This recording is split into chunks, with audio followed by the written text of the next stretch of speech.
Bagaimana lupa menjadi bagian dari kehidupan bangsa Indonesia.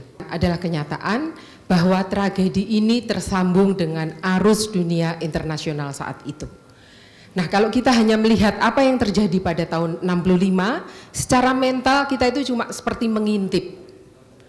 Orang mengintip itu biasanya dia hanya mencari apa yang tidak boleh dilihat. Tanpa mengurangi rasa hormat saya kepada pidato yang tadi diucapkan oleh Bapak Luhut, ternyata kita akan selalu di dalam arus besar dunia internasional dan kita itu akan selalu ikut dalam pusaran arus tersebut.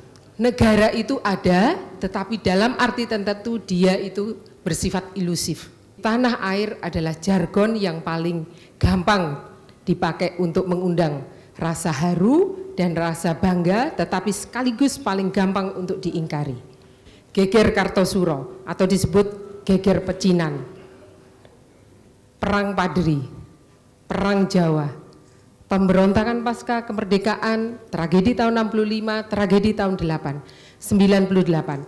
Apa yang common dari seluruh tragedi tersebut? Yang common adalah bahwa kita suka bangsa kita sendiri. Masalahnya sekali lagi saya tidak tahu Pak Sintong masih ada di sini, bukan masalah angka berapa korban.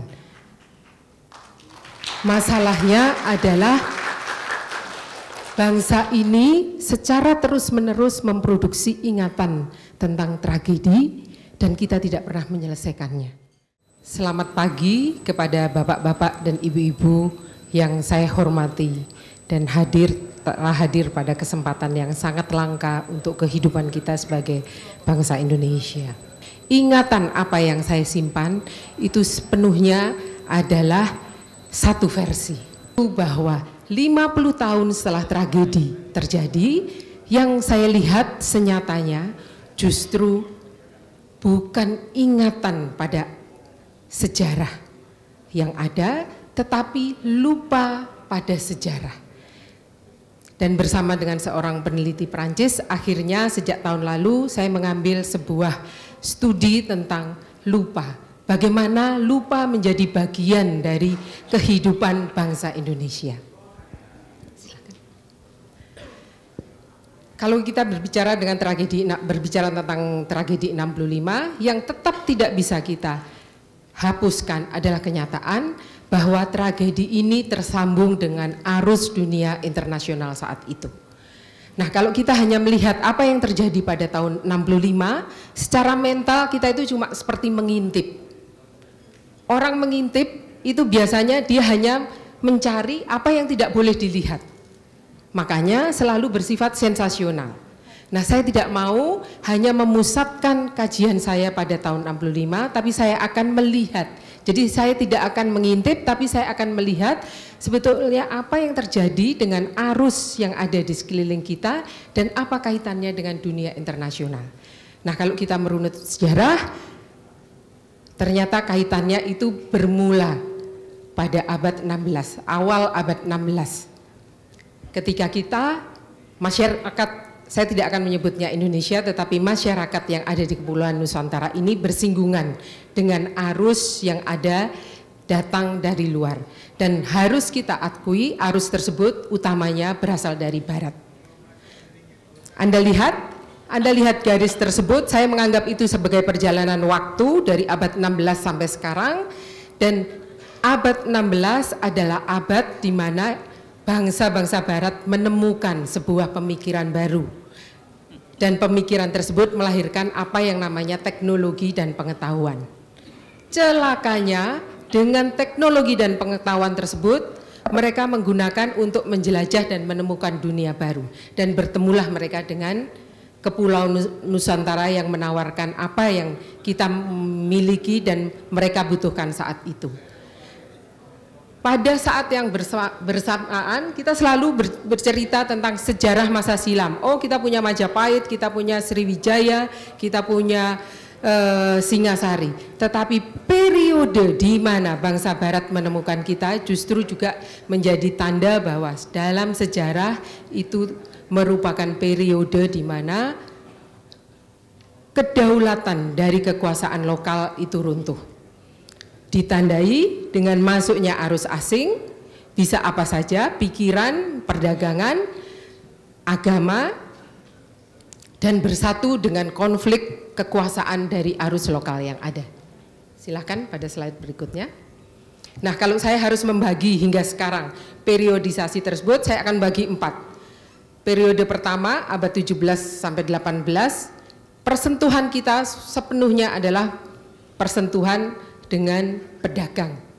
Dan perdagangan tersebut menghasilkan satu periode di mana kita itu menjadi produk dari kolonialisme perdagangan.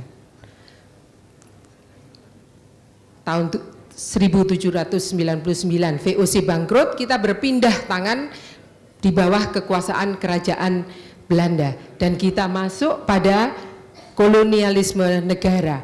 Makanya walaupun kita itu tidak pernah dijajah secara langsung oleh bangsa Inggris ataupun bangsa Prancis, tetapi karena Belanda itu berada di bawah kekuasaan Inggris dan Prancis, kita tanpa sadar kita juga mewarisi arus yang ada dari kolonialisme negara tersebut. Nah, periode ketiga adalah pasca kemerdekaan, di mana kita tiba-tiba terperangkap pada arus baru, perang dingin dan konflik ideologi. Dan lagi-lagi kita berada pada arus dunia internasional yang tidak pernah kita pilih dan kita tidak pernah kita tolak. Hingga saat ini di mana kita masuk pada periode berikutnya yaitu pasar bebas. Nah, dari periode ini silakan selanjutnya. Bagaimana kita melihat watak kekuasaan dari proses mengatur masyarakat Indonesia? Ternyata kekuasaan berbeda dengan pengertian dari kalau Barat mereka merumuskan ulang kekuasaan pada abad 16, di mana kekuasaan itu adalah transformasi dari kekuasaan ilahi. Di tempat kita tahun 1945 ketika kita mengumumkan kemerdekaan kita, yang ada adalah perpindahan dari kekuasaan penjajah ke kekuasaan pribumi. Itu satu masalah. Masalah berikutnya, karena kekuasaan sebetulnya adalah proses berpengetahuan yang selalu disusun dari proses trial dan error hubungan manusia dengan alam semesta. Di tempat kita itu tidak terjadi, sehingga hubungan manusia dengan alam tetap harmonis, tetapi pada saat yang sama kita bersikap eksploitatif pada alam. Apa hasilnya? Sampai hari ini kita masih mewarisi sikap eksploitatif tersebut yang berasal dari periode kolonial. Juga karena kita bangsa yang tidak mungkin melepaskan diri dari arus internasional, maka pengertian divinitas tumbuh bersama dengan pengertian yang ada. Makanya Ratu Kidul, Gusti Allah, Tuhan Yesus, nanti siapapun tumbuh bersama menjadi satu lahan kepercayaan yang mau tidak mau akan mempengaruhi cara kita mengelola kekuasaan. Silakan. Apa artinya kemudian untuk praktek bernegara dan bangsa? Yang pertama, sifat dialektik dari hubungan antara alam dan manusia tidak pernah terjadi. Jadi hubungan tersebut tidak mereinkarnasi dalam pengertian wilayah dan warga negara. Kekuasaan kita bukan ditentukan sebagaimana pengertian negara modern yang mengakar pada sebuah perjanjian, kalau di Barat itu adalah Westphalia, dan artinya warga negara itu mengikut pada wilayah yang ada. Selanjutnya, karena pikiran modern selalu melekat pada negara modern, pada roda ekonomi, maka pikiran ekonomi yang berawal dari dialektika tersebut juga tidak muncul, sehingga akibatnya seluruh kegiatan ekonomi yang ada hingga hari ini tetap melanjutkan eksploitasi alam seperti periode kolonial. Apa implikasinya? Implikasi yang paling nyata, organisasi negara dan keberlangsungan perjalanan bangsa sepenuhnya ditentukan oleh banyak arus. Yang utamanya dengan catatan dengan garis bawah adalah arus dari luar negeri atau asing, politik, ekonomi, apalagi pengetahuan dan teknologi. Tanpa mengurangi rasa hormat saya kepada pidato yang tadi diucapkan oleh Bapak Luhut, ternyata kita akan selalu di dalam arus besar dunia internasional dan kita itu akan selalu ikut dalam pusaran arus tersebut. Silakan. Nah, apa efeknya pada kenyataan tentang negara? Negara itu ada, tetapi dalam arti tertentu dia itu bersifat ilusif. Apa saja tentang kedaulatan? Saya bilang tadi bahwa kita akan selalu ikut di dalam arus tersebut dan kita tidak punya kekuasaan, ketinggian untuk melakukan negosiasi dengan arus yang ada. Kesatuan pikiran, bahkan kekuasaan bersama yang kita sebut sebagai bangsa. Efek berikutnya adalah pada bangsa. Bangsa itu hanya struktur simbolik yang dianggap terbentuk sendirinya dengan ketika negara itu dideklarasikan. Padahal bangsa itu harus dibikin, disusun. Yang ada kita selalu menyatakan nation building, kita ini bangsa yang besar tetapi kita tidak pernah mengolah bagaimana menghasilkan sebuah kebesaran, bagaimana membangun bangsa tersebut. Nah, efek langsung adalah pada manusianya, yaitu pada warga negara. Karena warga negara tidak pernah menjadi sumber daya atau sumber inspirasi untuk memproduksi pengetahuan tentang bangsa dan negara Indonesia. Kita terlalu sibuk untuk mencontoh kanan kiri luar tentang bagaimana menjadi Indonesia. Silakan. Mari kita lihat kenyataan yang kita hadapi hari-hari ini. Dari A sampai Z, dari hal yang paling suprim sampai hal yang paling banal, ternyata kita memiliki ketergantungan yang tinggi pada seluruh sumber daya dari luar. Pengetahuan, bahkan ketika kita duduk di sini bersama untuk menyelesaikan masalah yang paling Indonesia, tragedi kemanusiaan dari manusia Indonesia, kita tetap berpijak pada pengetahuan yang tidak mengakar pada diri kita sendiri, pada pengetahuan tentang menjadi Indonesia, pada teknologi apalagi, pada modal. Kita lihat bagaimana saat ini hampir seluruh rezim pemerintahan yang ada di negeri ini, pekerjaan utamanya adalah mencari modal dan mengundang investasi asing untuk datang menggerakkan kita semua. Yang lebih celaka dari ketergantungan ini, kita mengabaikan tanah air sebagai dasar pijakan untuk mempersoalkan banyak hal. Jadi tanah air adalah jargon yang paling gampang dipakai untuk mengundang rasa haru dan rasa bangga, tetapi sekaligus paling gampang untuk diingkari. Silahkan. Mari kita lihat sekarang bagaimana proses bersejarah tadi menyisakan pola ingatan pada kita. Saya hanya mengambil beberapa potongan ingatan berdarah dari peristiwa yang pernah terjadi di negeri ini. Kita masih ingat? Saya yakin tidak semuanya pasti ingat, karena sama seperti saya hanya belajar sejarah yang selalu orang Jawa bilang capet-capet. Capet-capet itu kalau lampu dia tidak pernah terang benderang sehingga kita bisa melihat dengan jelas. Kita hanya mengintip, atau kalau kita boleh melihat, kita hanya boleh melihat dalam sudut yang kecil sekali. Geger Kartosuro atau disebut geger pecinan, perang Padri, perang Jawa, pemberontakan pasca kemerdekaan, tragedi tahun 65, tragedi tahun 98. Apa yang common dari seluruh tragedi tersebut? Yang common adalah bahwa kita suka bangsa kita sendiri. Dan kita untuk mengatasnamakan sesuatu yang nggak ada hubungannya dengan diri kita. Kemudian kita menciptakan satu garis segregasi, maka kita bisa bilang geger Kartosuro sampai hari, atau yang biasa disebut sebagai geger pecinan, kita bisa bilang, oh ini orang Cina, bukan orang Indonesia. Ketika terjadi perang Padri, dia akan bilang, oh ini bukan Muslim yang baik, jadi bukan orang Minang. Atau kalau orang Jawa dia akan bilang lagi, oh ini anteknya Belanda, bukan orang Jawa.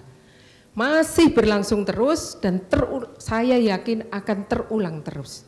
Karena ini menjadi arus dasar dari masyarakat kita, di mana kita hidup dengan arus tersebut dan kita tidak pernah menyadarinya. Silahkan. Nah, setelah 50 tahun peristiwa tragedi tahun 65, kemudian bagaimana kita akan membaca apa yang sudah terjadi? Dengan jarak kita bisa mengatakan, waktu itu adalah ini sebuah bangsa belia. Karena begitu belia, dia seperti balita, dia nggak tahu apa-apa, dia tercabik kiri kanan, dan mana yang paling menjanjikan itu yang diambil. Yang kedua, kita bisa membuat apologi yang lain, bahwa ada konflik dunia internasional pada skala dunia internasional yang tidak mungkin dihindari, sehingga itu bersambung dengan mimpi dari bangsa yang belia ini untuk memperbaiki dirinya. Tetapi masalahnya begitu banyak ingatan dan luka yang menganga dan tidak pernah diselesaikan. Bukan hanya dari peristiwa ini saja, tetapi juga dari tragedi sebelumnya. Masalahnya sekali lagi untuk, saya tidak tahu Pak Sintong masih ada di sini, bukan masalah angka berapa korban. Masalahnya adalah bangsa ini secara terus-menerus memproduksi ingatan tentang tragedi dan kita tidak pernah menyelesaikannya. Dan tragedi ini akan menjadi ingatan yang terus-menerus kita produksi untuk anak cucu kita entah sampai kapan. Jadi masalahnya bukan korban 1 juta, 2 juta, 80 juta, saya mungkin melantur 80.000 atau 1 juta, tetapi masalahnya untuk hari ini adalah ada ingatan dari peristiwa sejarah yang terus-menerus berulang dan itu tersimpan pada mental 250 juta warga negara Indonesia. Silahkan. Nah, hari ini kita duduk bersama dan mempertanyakan apa yang paling mungkin dilakukan. Pertanyaannya saya akan letakkan kembali dengan mengambil slide sebelumnya. Apakah kita masih tetap akan meletakkan arus dari luar itu sebagai mata uang untuk mempertaruhkan harga diri kita? Apakah kita masih akan tetap mengabaikan tanah air? Atau silahkan kita berani mempertaruhkan sesuatu yang baru dan menentukan mata uang yang pantas untuk kita hargai dan meletakkan ingatan sebagai sumber sejarah. Terima kasih. Terima kasih.